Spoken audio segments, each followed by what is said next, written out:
Story of the halftime 56-51 Sacramento has been the Kings bench. They gave them a big lift, particularly Davon Mitchell was huge coming off the Sacramento bench along with Trey Lyles played well, and the Kings were up by 5. No Kawhi Leonard. Kings getting a huge break tonight, but it's still a very tight game, Rhino.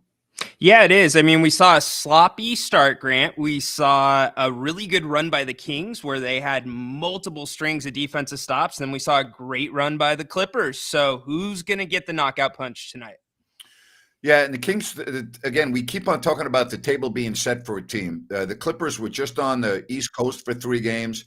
They don't have Kawhi Leonard. And again, the Kings bench, particularly Mitchell, and I thought Lyles played well, is the reason why Sacramento has the lead. Jerry, good to have you with us here at halftime, and it's such an important game. Your overall thoughts on that first half? Well, obviously, a very slow start, but I think the bench of the Kings really is the difference.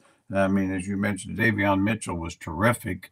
Trey Lyles and Alex Len, I think those 3 guys really are the separation, if anything. I mean, the bench was more effective than the starters for the most part.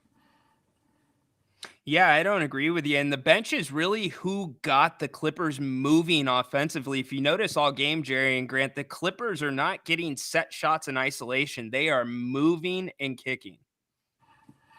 Yeah, I think the Kings defense has been overall very good. I mean, I think we've seen it, pretty much the last several weeks, and the stats would bear that out. And and there's no doubt that they miss Kawhi Leonard. Of course, Kings miss Malik Monk and Kevin Huerter. But I mean, the point being, I think the Kings, if they can get a good performance out of their bench like this, then they could compete with the best teams. And I don't know why they can't. Well, that's only if Fox and Sabonis play the way they're capable of, and both had very subpar halves, particularly Fox, only 3 of 10, 0 of 3. I mean, Sabonis does what he does. He rebounds the basketball. He had 4 assists, but he only took 3 shots, guys. He only took 3 shots in 17 minutes. Yeah, he's got to look for that little 15-footer, 12, 15-footer now and then. Doesn't have to make it, but it'll just free up a little space in there and really allow him to kick it out to the 3-point shooters. Certainly the Kings have got a lot of good 3-point shots. I mean, Keegan started hot, but then missed a bunch. And so that'll be a key. I mean, they're getting really good shots. You're going to just have to make a few more. And as you said, I think Sabonis and Fox both have to have a little bigger second half to win. I don't think the Kings will win this game if Fox and Sabonis don't return to their A form. I just don't.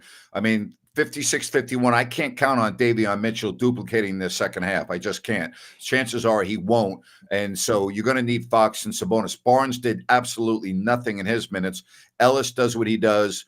If he scores, it's a bonus. Trouble. He didn't score in that first half. So, you're going to need Fox and Sabonis here. Yeah, you are, and they need each other for this game. I mean, there was times Sabonis I thought was open there in the first half, and he was just missed. So you got to find him, but he's got to demand the ball too.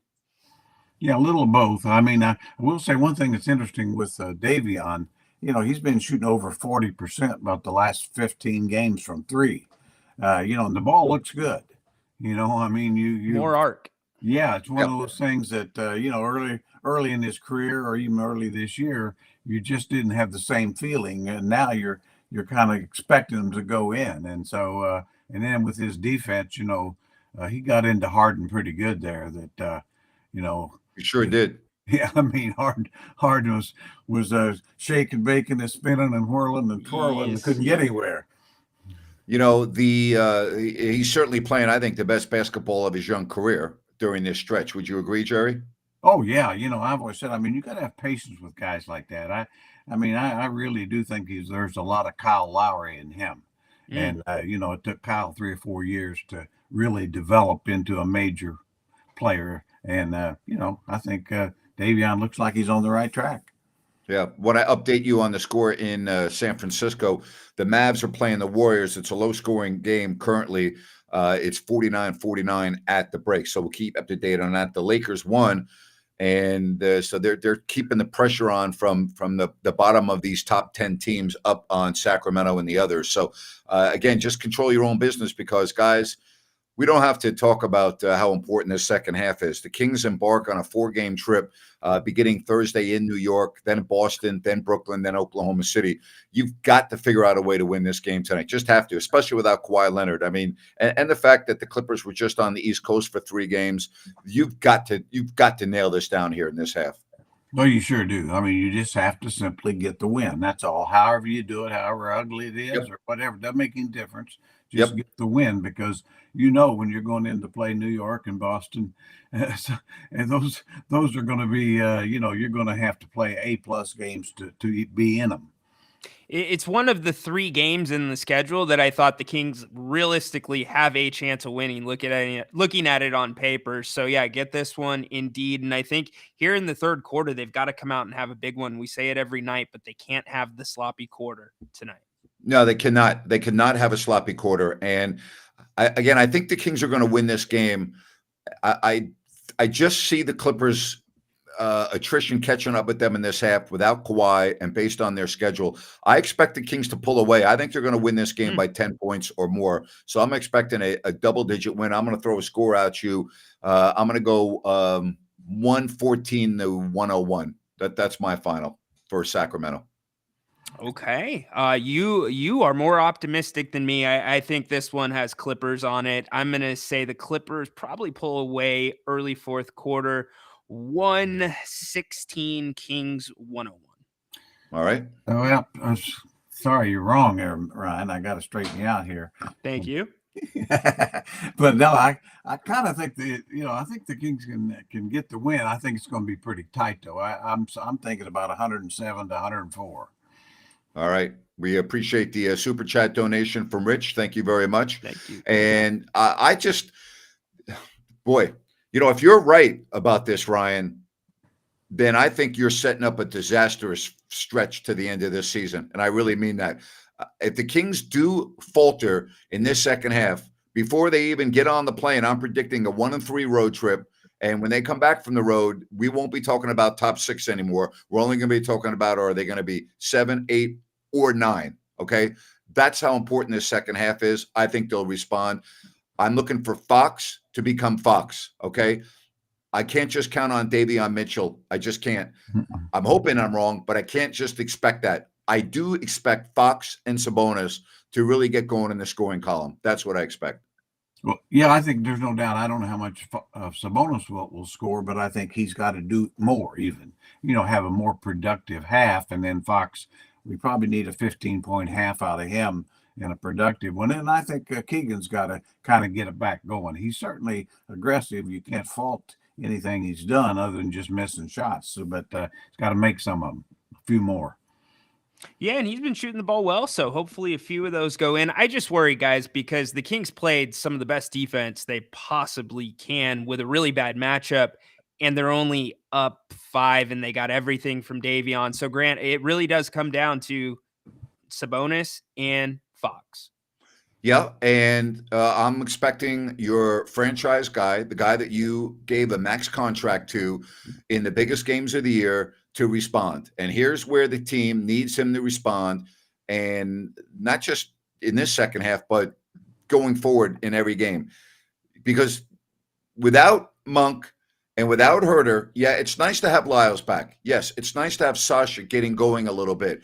And yeah, I agree with Jerry. Davon Mitchell's been playing really, really well. But not every game, but almost every game, you knew what you were going to get from Malik Monk.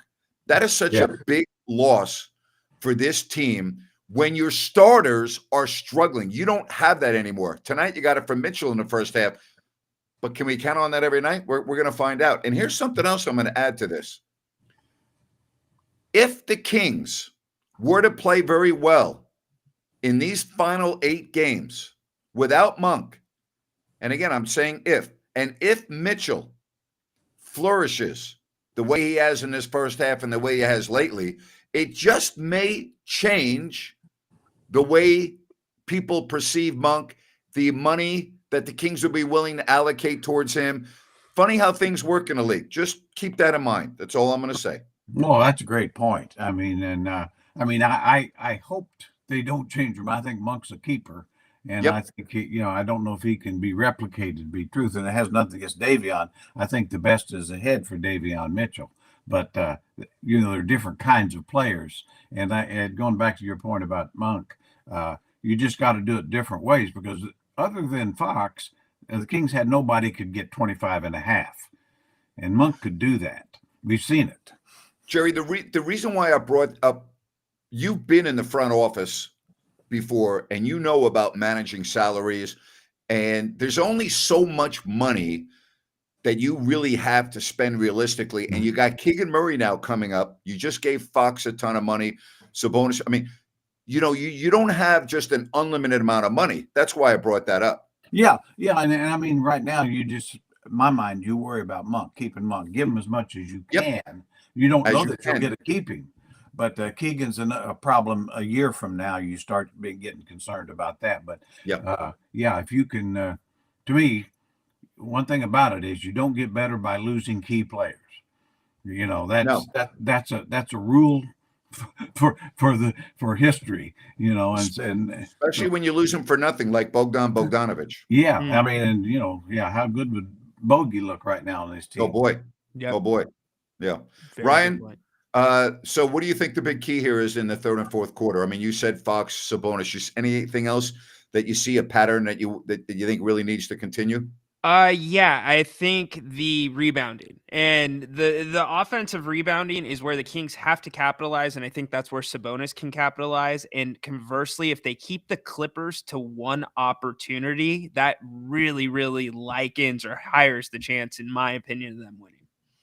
Yeah, the one last thing is Paul George has been pretty very quiet. He's and that the Clippers are looking at him just like we're talking about Fox and Sabonis. I mean, he's Paul George. He's a max guy. He's supposed to have an imprint on the game, and in most games he does. But that worries me a little bit. Well, we will be on right after the game to break it down. Jerry, are you good tomorrow for 4:00? I am. We look forward to talking to you tomorrow. I'll be average. I don't know about good, but I'll be average. You'll be good. You'll be good. All right. Mediocre. You'll be great. Okay. We'll talk to you tomorrow, Jerry. See you guys tomorrow. All right. All right. Thank you. And Rhino will be on here in a little more than an hour. We'll see if the Kings can light the beam. If they don't light the beam tonight, I think that the rest of the season is going to be a disaster. That's how important I think this second half is. It's really huge. Do. I don't see how you can get on the plane with any degree of confidence if you just lost a home game to a team without Kawhi Leonard. Yeah, it's huge, especially with the schedule coming up and the opportunities or lack thereof they're going to have to make up for it. Huge second half. We'll break it down for you in a little more than an hour right here on If You Don't Like That. So long, everybody.